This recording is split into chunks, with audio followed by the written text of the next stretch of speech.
కేవలం కేవలం విశ్వాసం ఉంచమ్మా. అమ్మా కేవలం నమ్ముకోమ్మా. అయ్యా నమ్ముకోయ్యా. పైసా ఖర్చు వద్దయ్యా, దమ్మిడికి చాకిరి వద్దయ్యా, పైసా ఖర్చు వద్దయ్యా, ఒంటికి చాకిరి లేదయ్యా, నమ్ముకో అయ్యా. యేసు నా ప్రభువుని ఒప్పుకోయ్యా. నా పాపాల కోసం ఆయన సిలువలో ప్రాణం పెట్టాడని విశ్వసించయ్యా. అయ్యా నరకం తప్పించుకుంటావయ్యా, నిత్య జీవానికి చేరతావయ్యా.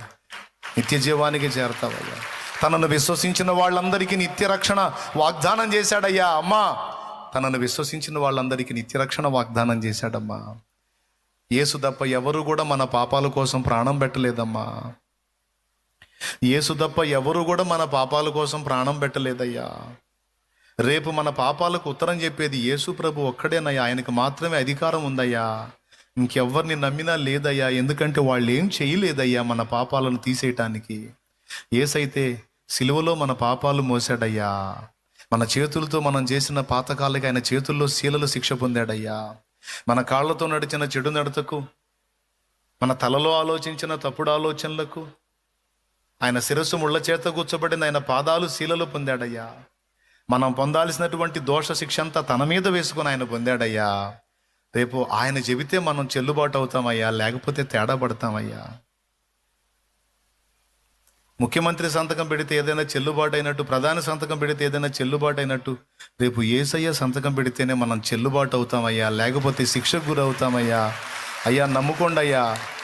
అయ్యా తెలుసుకోండి అయ్యా, యేసయ్య మన పాపాల కోసం ప్రాణం పెట్టాడయ్యా. నిజమైన దేవుడయ్యా, ప్రేమగల దేవుడయ్యా, పరిశుద్ధ దేవుడయ్యా, దేవుడు అనటానికి యోగ్యుడయ్యా, ఏ పాపం లేనివాడయ్యా, నీతిమంతుడయ్యా.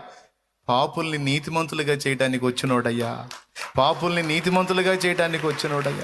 జీవితాలను బ్రతుకులను మార్చడానికి వచ్చినోడయ్యా. యేసు ప్రభు జీవితాన్ని మారుస్తాడయ్యా. శాపాన్ని తొలగిస్తాడయ్యా. పాపం నుండి విడిపిస్తాడయ్యా. పాపం నుండి రక్షించే రక్షకుడయ్యా. నమ్ముకోండయ్యా. అయ్యా నమ్ముకోండయ్యా. అమ్మా నమ్ముకోండమ్మా. ఇది ఒక దేవుని బిడ్డ గుండె గుండె గుండె ఘోష.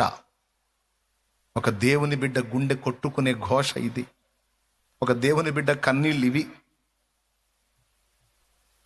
నువ్వు నమ్ముకో అంటే ఎందుకు అంతసేటు మొత్తుకుంటారో తెలుసా? నువ్వు నమ్ముకుంటే ఏదో ₹1,00,00,000 వచ్చి ఏదో డాబాలు కడతారని కాదు.